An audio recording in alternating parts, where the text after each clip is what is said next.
Hello dear students, कैसे हो आप लोग।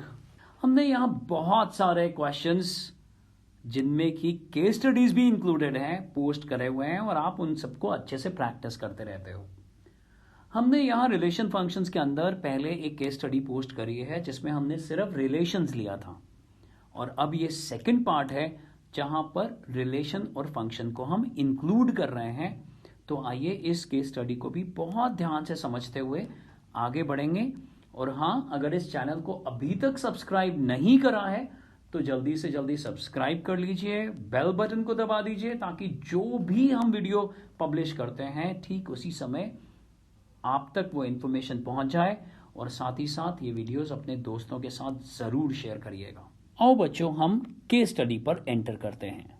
Students of grade 9th class के students plant sampling along the straight lines. उन सब ने students of grade 9th class के स्टूडेंट्स ने प्लान करा कि क्यों ना हम छोटे छोटे पौधों को प्लांट करें और जो पाथ हम फॉलो करेंगे वो स्ट्रेट लाइन होगा, parallel to each other.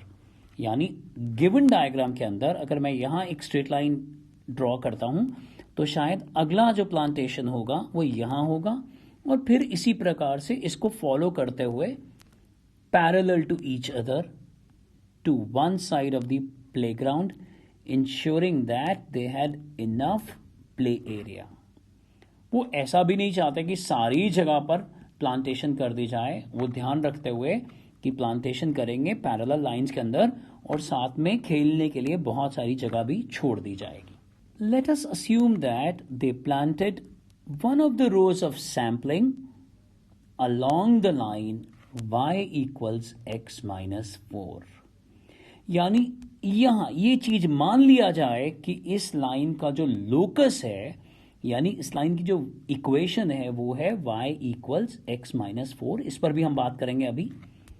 Let L be the set of all the lines parallel on the ground and R be the relation on L।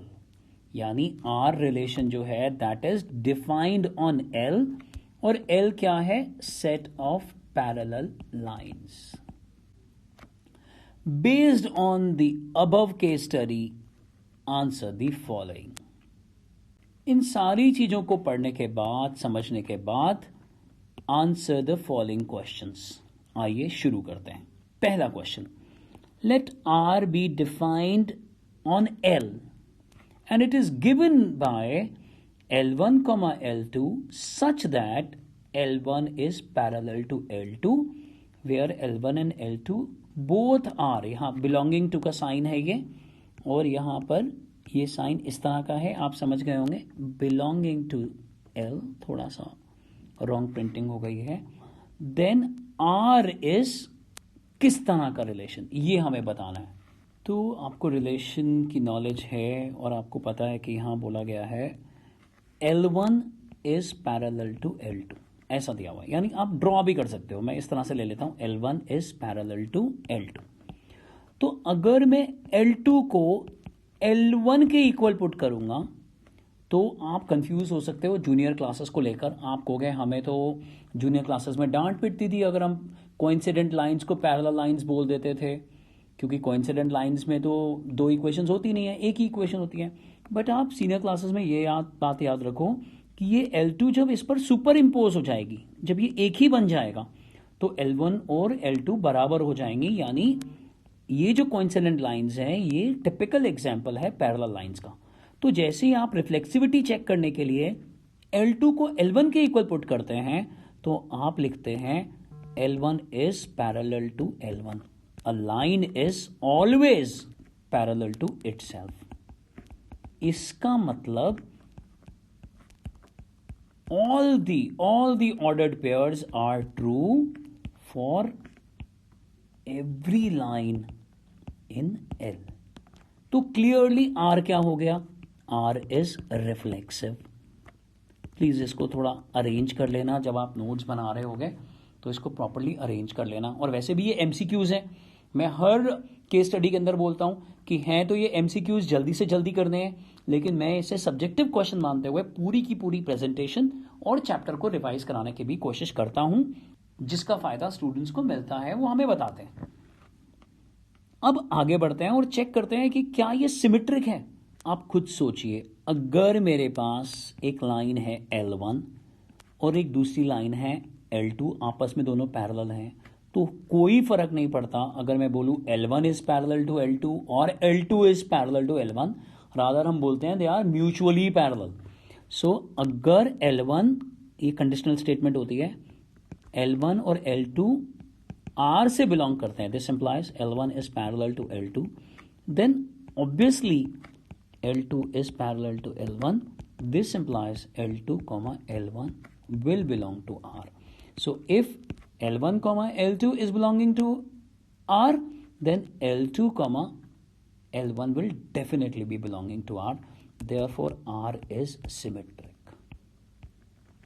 और ऐसे समय में अगर आप डायग्राम भी बना देंगे तो जिसे कहते हैं सोने पे सुहागा हो जाएगा, यानी आप आंसर को और ज़्यादा एक्सपेंसिव बना दोगे और ज़्यादा प्रेजेंटेशन दे दोगे। अब चलते हैं ट्रांजिटिविटी की तरफ। अब इसके लिए मैं 3 लाइंस बना रहा हूं, यानी मैं लाइन बना रहा हूं L1 पैरेलल टू L2 और एक तीसरी लाइन ले ली L2 is parallel to L3। तो ऐसा ले लिया, ये भी एक कंडीशनल स्टेटमेंट होती है, याद रखिए। L1 L2 is belonging to R and L2 L3 is belonging to R। इसका मतलब L1 is parallel to L2 and L2 is parallel to L3। और हम यहाँ जिस प्लेन की बात कर रहे हैं ये एक 2 डिमेंशनल प्लेन है। तो आप खुद सोचो, अगर L1 L2 के पैरेलल है और L2 L3 के पैरेलल है तो ये तीनों लाइंस आपस में पैरेलल होंगी ही, यानी L1 is parallel to L3। So this implies if L1 L2 is belonging to R and L2 L3 is belonging to R, then definitely L1 L3 will belong to R। तो ये transitive भी निकला, therefore R is transitive। और आपको मालूम है कि जब एक रिलेशन रिफ्लेक्सिव होता है, सिमेट्रिक होता है, ट्रांजिटिव होता है, तो हम उसे क्या बोलते हैं, इक्विवेलेंस। फिर भी हम सारे ऑप्शंस को चेक करते हैं, देखते हैं कि ऑप्शंस हमें क्या क्या दिया हुआ है। यहाँ इक्विवेलेंस दिया हुआ है ओनली रिफ्लेक्सिव, और फिर दिया हुआ है not reflexive, symmetric but transitive.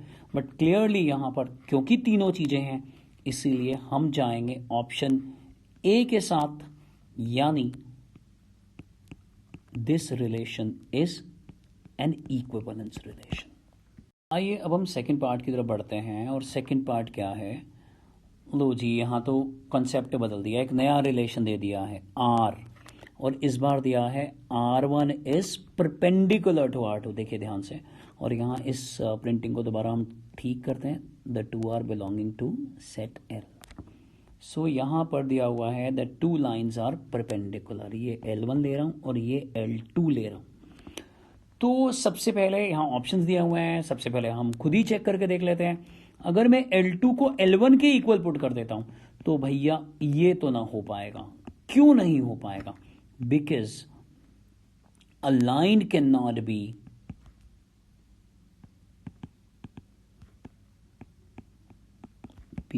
Perpendicular to itself. एक लाइन खुद के परपेंडिकुलर कैसे हो सकती है? सो L1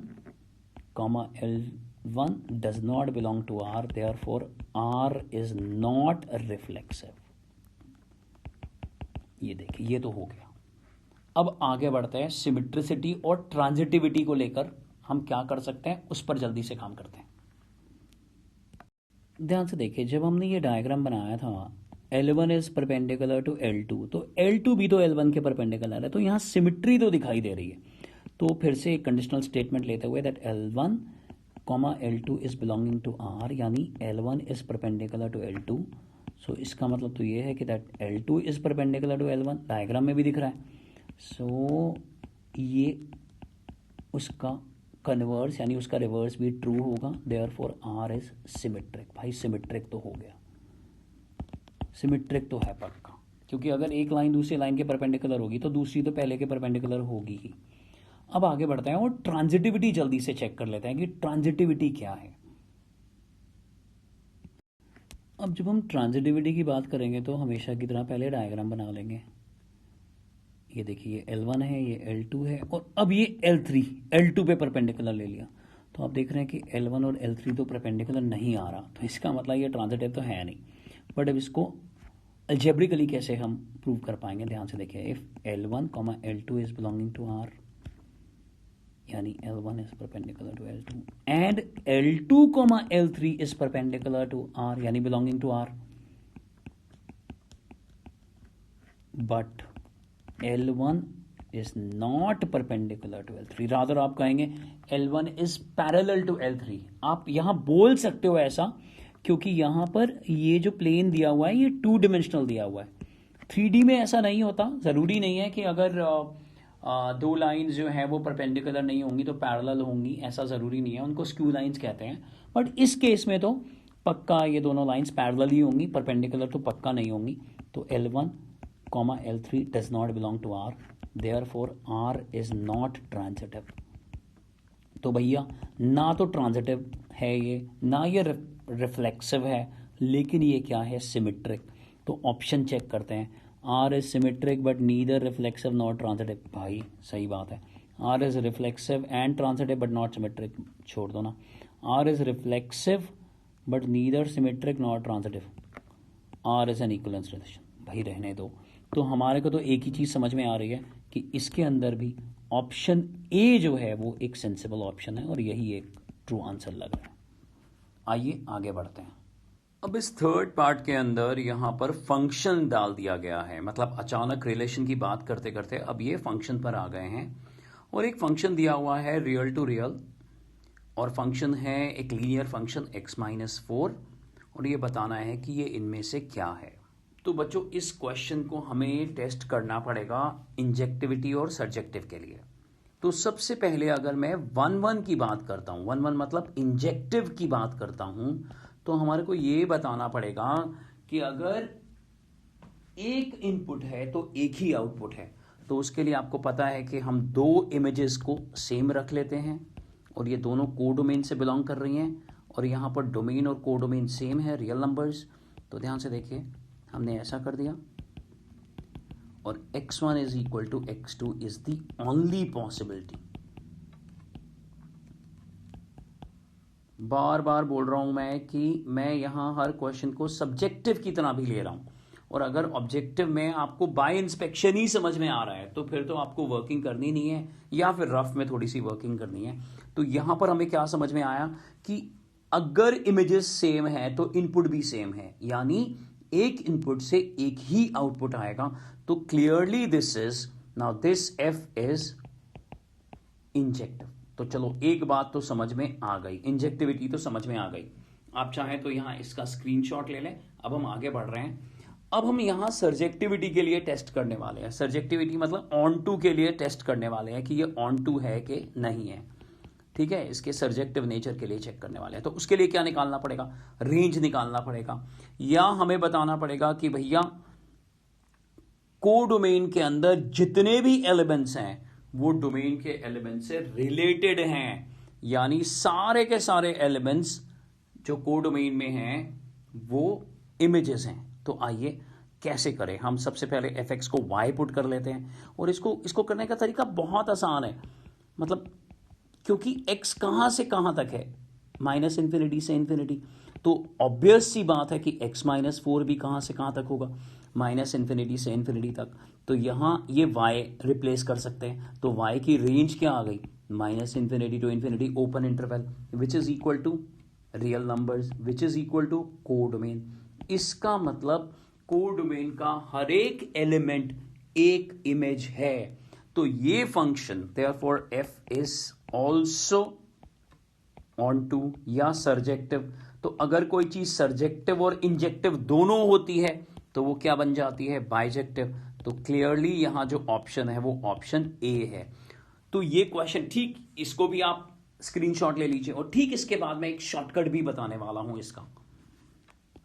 जब भी शॉर्टकट की बात होती है तो आप लोग बड़े एक्साइटेड हो जाते हो। ध्यान से समझना, ये एक स्ट्रेट लाइन है, ठीक है जी, ये एक स्ट्रेट लाइन है जिसका कि y इंटरसेप्ट, ये कौन सी फॉर्म में आपने जरूर करा होगा, y is equal to mx plus C.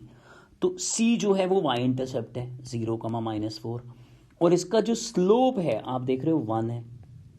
तो खुद सोचो, एक इनपुट से एक ही आउटपुट आ रहा है। मान लीजिए मैं यहाँ 5 पुट करता हूँ तो मेरे पास 1 आ जाएगा। तो क्लियरली ये 1 फंक्शन तो होगा ही होगा।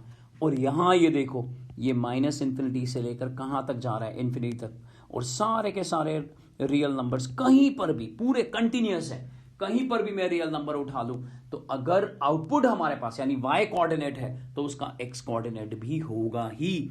तो सिंपली ये देखते हुए कि ये एक लीनियर पॉलिनोमियल है और ये एक स्ट्रेट लाइन है स्लोप इंटरसेप्ट फॉर्म में, तो इसको बाइजेक्टिव होना ही होगा, खासतौर पर जब यहां डोमेन और कोडोमेन रियल टू रियल दिया हुआ है। तो ये शॉर्टकट भी एंट्रेंसेस में और यहां इन ऑब्जेक्टिव क्वेश्चंस में बहुत बहुत बेनिफिट आपको देगा।